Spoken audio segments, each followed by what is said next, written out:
एक किसी पड़ोसी से हम पूछे कि प्राउड जानते हो, प्राउड शब्द को सुना है तुमने, जानते हो? तो कोई, मैं समझता हूँ नकारात्मक ही उत्तर आपको मिलेगा कि नहीं, ये तो हमने कभी नहीं सुना। मने हम प्राउड शब्द को भी लोगों तक नहीं पहुँचा सके हैं। तो इसका मुख्य कारण यही है कि जैसे कई लोग बोलते हैं कि पीवीआई चुनाव में जाता है और उसके बाद 500, 1000, 2000 वोट लाता है, तो इतने बड़े बड़े राक्षस चुनाव के मैदान में हैं, उसके सामने हम नैतिकता की, सच्चाई की, ईमानदारी की बात करें, ये कहाँ तक शोभा देता है? तो मैंने एक ही प्रश्न रखा और आप सबके सामने, जो हमारे मंच पर बैठे हुए हैं भाई लोग, जो श्रोतागण हैं, सबके सामने मैं एक ही प्रश्न का उत्तर चाहता हूँ कि क्या भगवान धन से कमज़ोर है? क्या धर्म बाहुबलियों से कमज़ोर है?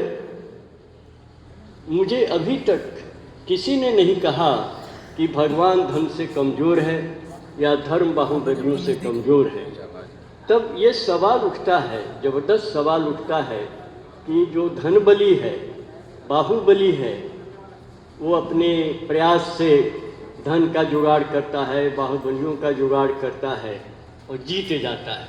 और ये जीतना मुखिया से लेकर के और लोकसभा के क्षेत्र तक ये चीज़ उसी तरह से चल रही है, जिसमें पैसे का खेल, बाहुबल का खेल, जाति मजहब के समीकरण, रुपए पैसा के अलावा ये दारू शराब इतना प्रचलित है, और अंत में आजकल मुफ्त खोरी भी चल रही है कि मुफ्त में बिजली, मुफ्त में पानी, मुफ्त में राशन। तो इन सबों के बीच में जब वो आदमी जीत जाता है और भगवान में विश्वास रखने वाला आदमी, धर्म में विश्वास रखने वाला आदमी हार जाता है, तो मेरे मन में, ये मेरा अपना चिंतन है, और लेकिन इसके चिंतन के आधारशिला मेरे पूज्य गुरुदेव श्री श्याममूर्ति जी, जिनका पारिवारिक नाम श्री प्रभात रंजन सरकार है, उन्हीं से ये सूत्र मैंने पाया है कि या तो भगवान, ये मानिए कि भगवान धन से कमज़ोर है, या फिर ये मानिए कि भगवान के प्रति हमारी निष्ठा, जो धन बली हैं, उनकी धन के प्रति जो निष्ठा है उससे कमज़ोर है, इसीलिए वो धन का जुगाड़ कर लेता है। हम भगवान भक्ति का जुगाड़ नहीं कर पाते हैं। अब आप देखिए, ये राजस्थान की भूमि में मीरा ऐसी महान संत, महिला संत ने जन्म लिया, और मीरा कोई अखबार में छपवाने के लिए गीत नहीं लिखती थी। उनके अंतरात्मा के अनुभव से जो बात निकलती थी वही उनके गीत होते थे। तो उन्होंने एक जगह ये कहा है कि राना भेजो विष का प्याला, पीवत मीरा हासी रे। उनको तो यह कह के दिया गया विष का प्याला कि श्री कृष्ण का चरणामृत है, तो श्री कृष्ण के नाम से ही वो भाव विह्वल हो जाती थी। तो उन्होंने स्वीकार किया कि श्री कृष्ण का चरणामृत है, और वह विष उनका चरणामृत बन गया। उस विष ने मीरा को कोई अहित नहीं किया।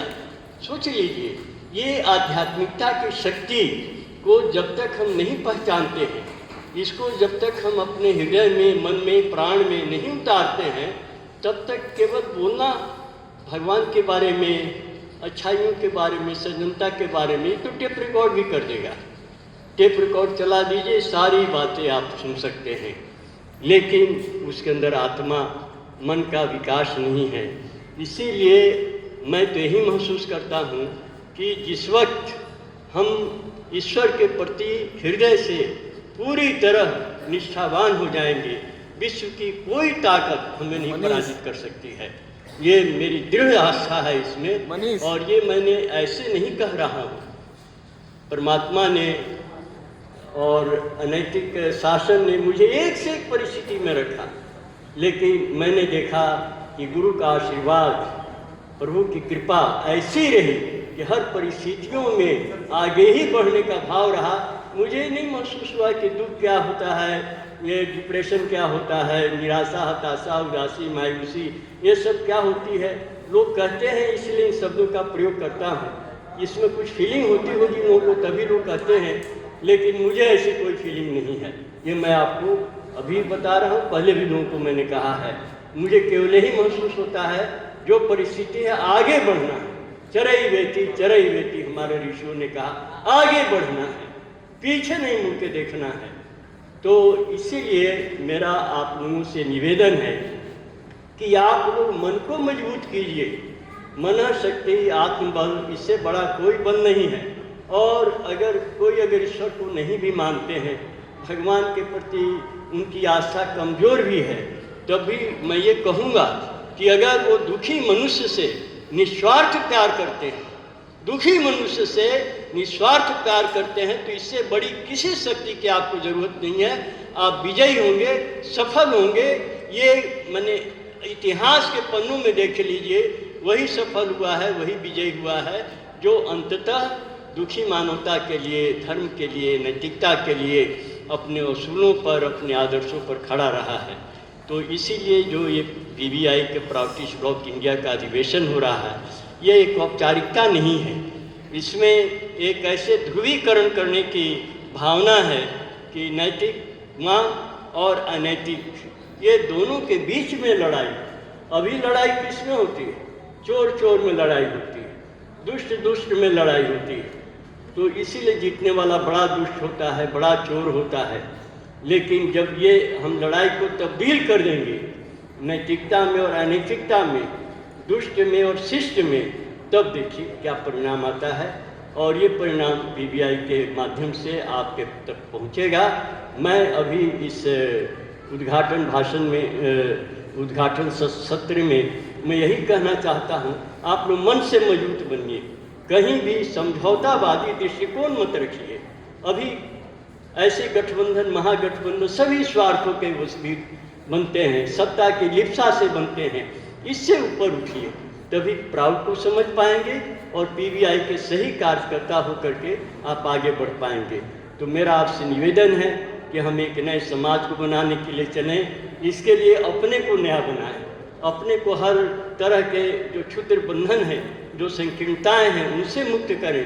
तो निश्चित रूप से हम इस स्वप्न को साकार कर सकते हैं। इस धूली धूसरी धरती पर भी स्वर्ग ला सकते हैं। जिस स्वर्ग की कल्पना लोग करते हैं, ऐसा होगा, वैसा होगा, अच्छा होगा, बढ़िया होगा, हर शोषण से रहित समाज की हम स्थापना कर सकेंगे। यही मेरा आप लोगों से कहना है कि हम पूंजी, मैंने इसको बहुत तरह से व्याख्या की जा सकती है, लेकिन मैं उतना समय नहीं दूंगा। लेकिन यही है कि हम एक नेतृत्व दें समाज को, ऐसा नेतृत्व जो कभी झुके नहीं, डरे नहीं, दबे नहीं, आगे ही बढ़ता रहे जब तक वो अपने लक्ष्य को नहीं प्राप्त कर लेता है। नमस्कार।